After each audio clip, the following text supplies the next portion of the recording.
Dear members of the Society for Financial Studies, I'm grateful for the opportunity to reminisce about the creation of this influential professional society. I fondly recall what happened 35 years ago. It was during the Allied Social Science Association's meeting in December of 1986 that a group of us that included Michael Brennan, Mark Weinstein, Joe Williams, me, and others were sitting at the lobby of a New Orleans hotel and mulling over the idea of establishing a much-needed new finance journal. At the time, it was felt that leading finance journals were publishing primarily empirical research. A suggestion was made that the new journal should publish only theoretical research. The idea was thankfully squashed, and we resolved that the journal should publish the best of both empirical and theoretical research. We wanted the members of the society to have control of the journal and its editorial policy rather than cede control to an academic press. And here is where the experience of Joe Williams came in. Joe helped us establish this society that is the sole owner of the journal. The society was incorporated as a non-profit corporation in California in 1987.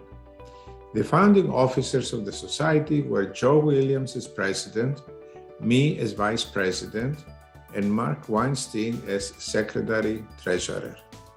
Since we were independent, we needed seed capital. A number of us contributed $20,000 each as interest-free loans. The society prospered and the loans were repaid soon thereafter.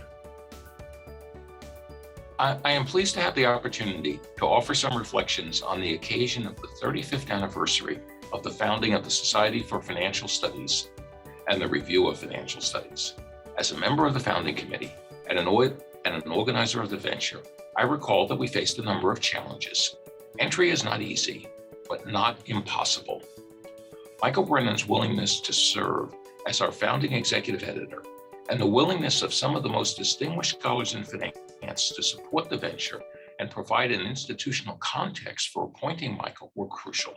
The quick emergence of the RFS into the elite journals of the profession flowed from that and became self-sustaining, in part also facilitated by attracting some high visibility papers to early issues, such as those by Admati and Fleiderer and Lowen McKinley. I'd like to acknowledge the contribution of the authors of the first 4 papers in the journal. As you know, starting a journal is a chicken and egg problem.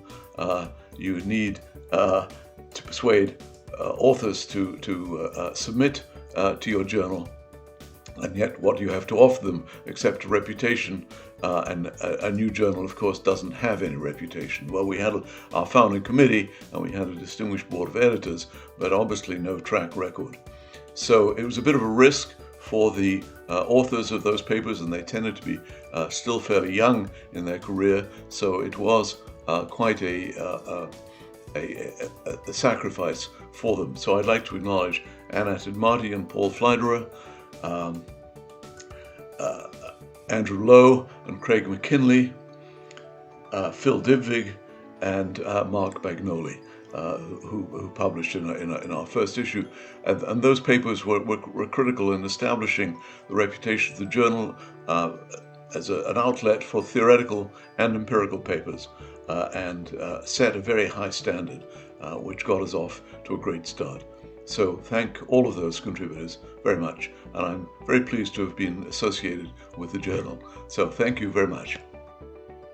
Thank you for the opportunity to address this cavalcade. I would like to take this time to thank Matt Spiegel. Matt was the founder of the Society for Financial Studies and the Review of Financial Studies. It was his idea, and I think he contributed greatly over 2 decades at least to make this endeavor a huge success, the huge success that it is today after 35 years. So thank you, Matt, and I wish the SFS and the RFS continued success. I'm Ravi Jagannathan.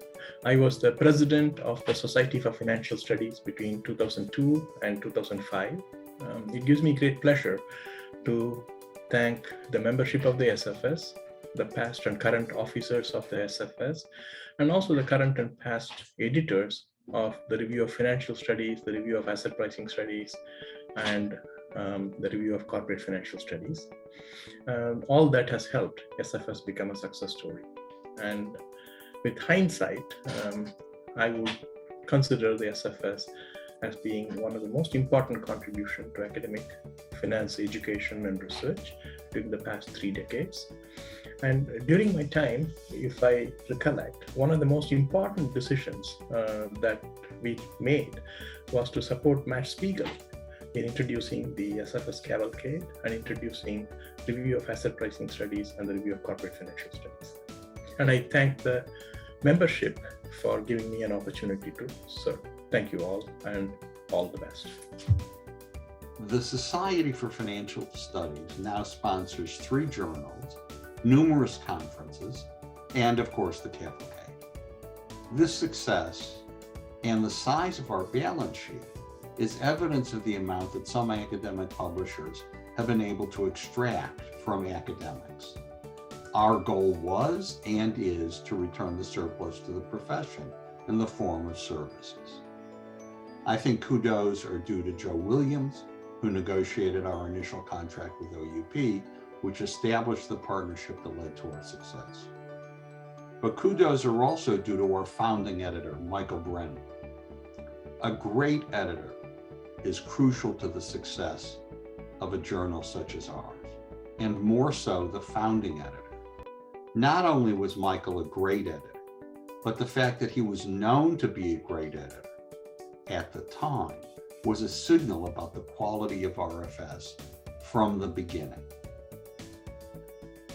Finally, now that I have retired from an active role in academia, I feel that my association with the Society and my small role in helping to get RFS off the ground were my most important contributions to the field of financial economics. And I'm sure that those few of you who've actually read any of my papers will agree. Thank you.